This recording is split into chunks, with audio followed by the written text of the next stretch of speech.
Durasi video ini jauh lebih panjang dari video lain saya karena mengajarkan vocab dan dua pelajaran grammar yang penting dan cukup sulit secara bersamaan. Sekarang perhatikan pengucapan vocab berikut lalu hafalkan. Kosakata nomor 827, throw, through, thrown, melempar, membuang. Cause, caused, caused, menyebabkan. Clog, clogged, clogged, menyumbat. Bastard, bajingan. Debris, reruntuhan, biasa akibat erosi atau puing-puing. Flash flood, banjir bandang. Waterway, jalan air, saluran air. Jedakan lalu hafalkan vocab ini sampai ingat sekali. Setelah ingat sekali, boleh diplaykan lagi karena akan langsung dites. Kalau tadi tidak menghafal akan ketahuan. Saya tes ya. Sudah menghafal belum? Ayo, apa arti kata debris nomor 831? Ayo apa? Reruntuhan. Clog. Ayo apa? Menyumbat. Kalau belum hafal, mundurkan dulu, hafalkan dulu vocabnya ya. Matikan suaranya, terjemahkan sendiri. Reruntuhan, menyumbat, saluran air, dan menyebabkan banjir bandang. Reruntuhan atau puing-puing menyumbat saluran air dan menyebabkan banjir bandang. Hafalkan lagi agar vocabmu makin banyak. Blackmail, blackmailed, blackmailed, memeras. Submerge, submerged, submerged, merendam. Alley, gang. Bastard, bajingan. Bolster, guling. Pillow, bantal. Church, gereja. Downpour, hujan deras. Manufacturer, pabrik. Mosque, masjid. Mattress, kasur. Jedakan lalu hafalkan sampai ingat sekali. Karena setelah ingat sekali akan langsung diplaykan, dites lagi ya. Nah, sekarang pelajaran grammar 1. Kita pola kalimat biasanya subjek, setelah subjek diikuti kata kerja, terus diikuti objek. Saya akan menulis subjek terus dengan warna hitam. Kata kerja terus dengan warna merah dan objek dengan warna biru ya. Apa subjek? Pokoknya subjek gini aja. Subjek yang letaknya sebelum kata kerja. Ini kan kata kerja, berarti ini letak sebelum kata kerja di sebelah kiri. Yang warna hitam pasti subjek ya. Ini kata kerja. Setelah kanan pasti objek. Terus objek terus dicetak warna biru ya. Nih, misalkan ada kalimat gini. The bastard threw pillows, bolster, mattresses, and debris into the rivers. Nah, kita cari dulu kata kerjanya. Kata kerjanya kan yang hitam merah ini kan? Ya, melempar tuh, melempar kata kerja ini ya. Ini Inggris, ini Indonesianya ya.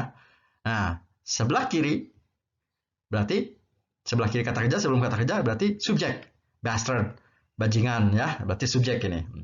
Dan sebelah kanan setelah kata kerja pillow, bolster, mattresses, and debris. Nah, artinya bantal, guling, kasur, dan puing-puing. Ini objek, gitu ya. Ingat ya. Contoh lagi.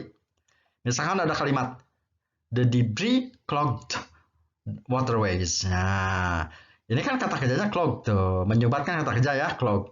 Berarti sebelah kiri subjek saya selalu akan tulis warna hitam, berarti reruntuhan subjek ya. Setelah kata kerja, berarti yang kanan ini saya akan selalu menulisnya dengan biru, berarti waterway objek gitu ya. Ini saluran air harusnya warnanya biru ya. Ingat ya. Nah, sekarang latihan yang tadi. Ini tentukan subjek kata kerja objeknya ini. Pola kalimat subjek kata kerja objek ya. Latihan.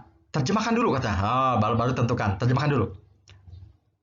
Ayo, downpour. Masih ingat? Hujan deras menyebabkan flash flood, masih ingat?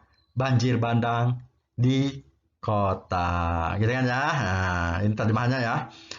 Ini kan tadi kata kerjanya nih menyebabkan, berarti ini subjek warna hitam, berarti ini flash flood objek. Gitu ya. Nah, ini subjek, flash flood objek, downpour subjek ya. Lagi. Terjemahkan dulu. Banjir bandang merendam jalan, gang, pabrik, masjid, gereja, dan bangunan lain. Gitu kan ya. Gitu kan ya. Cari kata kerjanya. Kata kerjanya kan submerge, merendam. Berarti ini selalu saya subjek pakai warna hitam ya. Berarti ini subjek, flash flood, banjir bandang, subjek. Berarti ini road, alley, manufacturer, mosque. Berarti ini objek. Gitu ya. Tuh, ini objek, ini subjek gitu ya. Lagi. Terjemahkan dulu. Bajingan itu memeras orang-orang. Nah, berarti verbnya kan memeras nih. Berarti sebelah kiri berarti subject the master ya yang warna hitam, dan sebelah kanan some people berarti pasti objek gitu ya. Ya. Nah, gitu ya ini. Nah, ini kata kerjanya blackmail berarti master subject, some people object gitu ya. Sekarang seperti janji saya, sekarang saya akan menerangkan pelajaran grammar 2. Ini lebih sulit nih, jauh lebih sulit ya, tapi penting ya, penting sekali. Ya, konsentrasi dengan baik karena pelajaran grammar 2 ini sulit tetapi penting dan banyak orang Indonesia belum paham walaupun levelnya udah tinggi ya. Oke, sekarang konsentrasi dengan baik. Ya, konsentrasi dengan baik karena akan pelajaran yang susah akan dimulai. Ya. Sekarang kita akan belajar kalimat yang jawabannya objek. Nah, dan kalimat yang jawabannya subjek ya. Rumusnya dulu. Kalimat yang jawabannya objek, ini rumus nomor 1, rumusnya who atau what harus pakai did. Did terus ditambah subjek dan kata kerjanya harus ke 1. Gini ya. Ini yang diajarkan simple past ya kalimatnya. Lampau. Dan kalimat yang jawabannya subjek. Kata subjek saya selalu akan tulis warna hitam, objek warna biru ya. Jika kalimat jawabannya subjek, rumusnya who atau what, dan kata kerjanya verbnya kedua. Tuh, jadi beda ya. Kalau tadi yang jawabannya objek, who, what pakai did. Tuh, ini kan nggak ada did. Setelah did, subjek, kata kerja ke 1. Tapi yang jawabannya subjek, what did, nggak pakai did. Langsung aja kata kerja kedua. Ya. Ini apa padahal kayak gimana? Akan saya terangkan. Maksudnya gini nih ya. Misalkan ada kalimat gini nih. Inggris Maniac misalkan akan menerjemahkan kalimat ini nih. Apa yang bantal, guling, kasur, dan runtuhan sumbat? Gitu. Nah, agar bisa menjawab ini, Inggris Maniac harus tahu apakah jawaban kalimat ini objek atau subjek. Yaitu dengan membuat jawaban hayalan yang lengkap. Yang polanya kayak tadi, ada subjeknya, ada kata kerjanya, ada objeknya ya. Jadi jawaban dari kalimat apa yang bantal, guling, kasur, dan runtuhan sumbat, misalkan kalimatnya jawabannya ini ya. Bantal, guling, kasur, dan runtuhan menyumbat saluran air. Berarti jawaban kalimat ini jawabannya saluran air ya. Tuh, saluran air itu ini jawabannya. Saluran air itu objek tuh. Karena letaknya setelah kata menyumbat yang merah ini. Pokoknya kalau di sebelah kanan yang merah selalu objek. Karena jawabannya objek, kita harus pakai rumus ini yang jawabannya objek yang ini. Yang ada did-nya, did, terus kata kerja ke 1. Gitu ya. Nah, maka kalimat apa yang bantal, guling, kasur, dan runtuhan sumbat harus menggunakan rumus ini yang ada did-nya. Jadi apanya? What tuh ya. Terus harus pakai did dulu katanya. Did. Nah, terus masukkan subjeknya. Subjeknya itu bantal, guling, kasur, dan runtuhan. Berarti the pillows, mattresses, and bolsters and debris ya. Nah, terus sumbatnya kata kerjanya harus kata kerja ke 1. Jadi clog-nya jangan pakai ed. Clog gitu ya. Nah, jadi pakai did, clog-nya kata kerja ke 1. Bisa ya? Nah, contoh nomor 2 sekarang. Misalkan Inggris Maniac akan menerjemahkan kalimat gini. Apa yang menyumbat saluran air gitu ya. Nah, seperti biasa kita bikin dulu jawaban hayalannya. Maka jawaban hayalannya yang lengkap. Ada subjeknya, ada kata kerjanya, ada objeknya.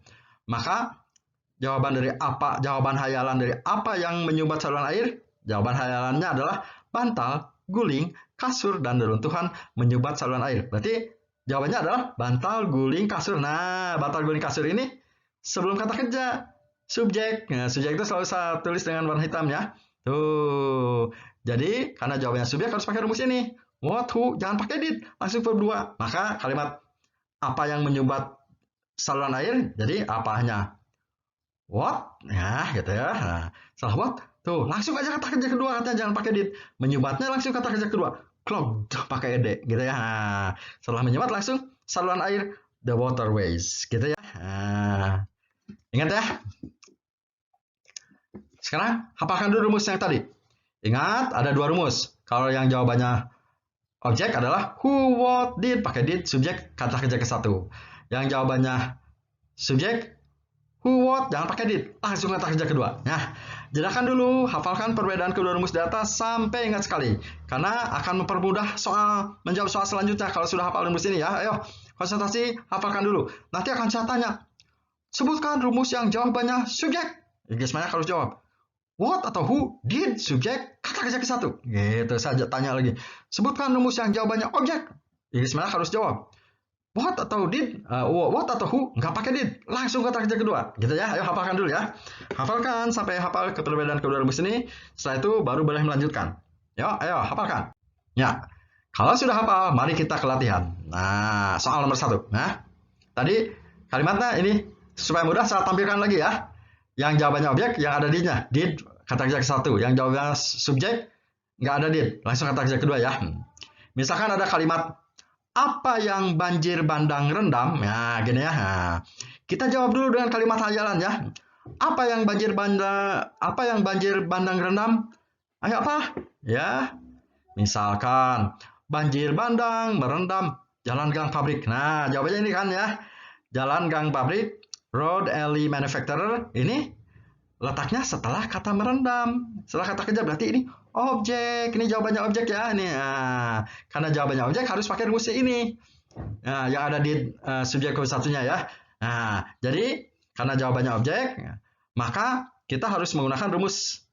Jika kalimat apa yang banjir bandang rendam, jika diterjemahkan adalah pakai rumus ini ya, yang ada did-nya ya. Maka jawabannya adalah ya what. Nah, what yang ini. Terus pakai did dulu. Did gitu ya. Nah, setelah did subjek. Banjir bandangnya. The flash flood gitu ya. Nah, terus rendamnya harus kata kerja ke-1. Submerge gitu ya. Nah, ngerti kan ya? Ini pakai rumus yang ini nih, yang ada did-nya gitu ya. Nah, yuk, sekarang kita ke latihan soal nomor 2. Ya. Misalkan ada soal gini. Apa yang merendam jalan, gang, pabrik, masjid, dan gereja? Nah, gitu ya. Nih. Ayo, sekarang jawab dengan kalimat hayalan. Nah, ayo jawab dengan kalimat hayalan. Ayo, maka jawabannya adalah banjir bandang merendam jalan, gang, pabrik, dan sebagainya. Ya, jadi jawabannya adalah sekarang apa yang merendam jalan? Jadi jawabannya banjir bandang merendam jalan. Nah, jawabannya berarti banjir bandang ya. Banjir bandang itu di sini flash flood subjek ya. Nah, karena jawabannya subjek. Kenapa jawabannya subjek kan? Subjek itu jawabannya ini banjir bandang letaknya sebelum kata kerja ya. Nah, karena jawabannya subjek harus pakai rumus yang ini. What, who, jangan pakai did. Langsung aja kata kerja kedua ya. Ya ini ya. Jadi kalimat apa yang merendam gang, pabrik, masjid, dan gereja kita terjemahkan pakai rumus ini ya, yang what ya. Jadi apanya? What? Jangan pakai did. Langsung kata kerja kedua. Jadi merendamnya langsung kata kerja kedua. Submerge kata kerja kedua ya. Langsung jalannya road, pabriknya manufacturers, masjidnya mosque, dannya and, gerejanya mosques. Nah, gini jadi what submerged, ini jawabannya ya. What submerged road, alley, manufacturers, mosque, churches gitu ya. Nah, jadi nggak pakai did ya. What tuh sesuai. What langsung kata kerja kedua. What submerged tuh ya. Kalimat di atas walaupun kalimat pertanyaan tapi tidak menggunakan did nih, nggak ada did-nya karena jawabannya subjek gitu ya. Ingat ya. Sekarang soal nomor 3. Ini susah. Harus terus latihan ya. Sekarang latihan nomor 3. Ya. Misalkan ada kalimat siapa yang membuang bantal, guling, kasur, dan puing-puing ke dalam sungai gitu ya. Nah, sekarang berarti bikin kalimat hayalan ya. Ayo, siapa? Ayo. Saya kasih ini, kasih waktu. Ayo. Jawab. Ya, misalkan kalimat hayalannya para bajingan melempar bantal, guling, dan kasur gitu kan. Nah, berarti ini jawabannya kan siapa yang membuang bantal? Berarti jawabannya para bajingan, bastard. Nah, bastard itu subjek ya, di awal kalimat. Jadi kalau di awal kalimat atau sebelum kata kerja itu subjek. Nah, karena ada bastard subjek jawabannya, maka harus menggunakan rumus 2. Nah, rumus 2 ya. Jadi harus pakai rumus ini. What? Jangan pakai did, langsung verb 2. Jadi kalimat siapa? Siapanya what? Kan ya. Oh, siapanya who? Who ya. Terus jangan pakai did, langsung kata kerja kedua katanya. Jadi membuangnya kedua. Throw keduanya true. Through gitu ya. Terus masukin setelah membuang masukin bantalnya pillow, gulingnya bolster, kasurnya mattresses, dannya and, puing-puingnya debris, ke dalamnya into, sungainya rivers, gitu ya. Nah, jadi lihat, yang jawabannya subjek nggak ada did-nya tuh. Kalimat di atas, walaupun kalimat pertanyaan, tapi tidak menggunakan did. Nah, itulah. Makanya kadang-kadang kalimat pertanyaan harus pakai did, kadang-kadang enggak. Inilah jawabannya ya. Lagi, soal terakhir ya, konsentrasi. Karena agak sulit konsentrasi. Soal terakhir. Nih, soal nomor 4. Misalkan ada kalimat. Kita mau menerjemah kalimat ini ya. Apa yang bajingan itu peras 2 hari yang lalu? Nah, setelah ini kita harus bikin jawaban bohong-bohongan ya. Nah, misalkan apa ya? Para bajingan memeras orang-orang 2 hari yang lalu. Gitu kan? Ya, misalkan jawabannya ini apa? Jawaban hayalannya seperti ini ya. Nah, jadi jawabannya para bajingan memeras orang-orang 2 hari yang lalu. Nah, berarti kan para bajingan memeras orang-orang. Jawabannya orang-orang kan? Nah, jadi the bastard blackmailed some people. Jawabannya some people kan? Some people itu objek karena letaknya setelah kata kerja. Karena jawabannya objek harus pakai yang rumus ini. Ya, jawabannya objek. Yang ada did, subjek, verb kesatunya ya. Jadi kalau kalimat apa yang bajingan itu peras 2 hari yang lalu, kalau kita terjemahkannya adalah harus pakai rumus ini ya. Jadi apanya? What gitu ya. Nah, setelah what harus pakai did dulu. What did gitu ya. Terus masukin para bajingan.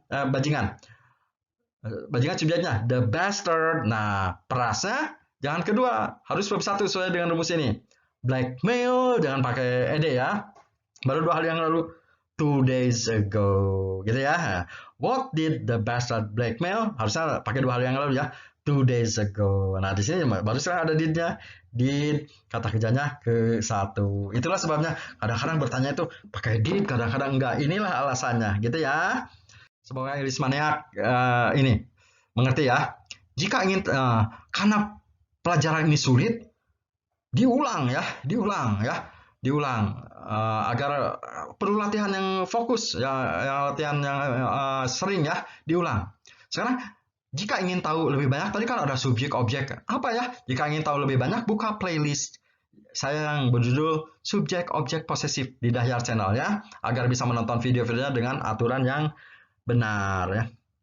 Kalau tadi kenapa pakai did? Aturannya kan sudah dijelaskan ya.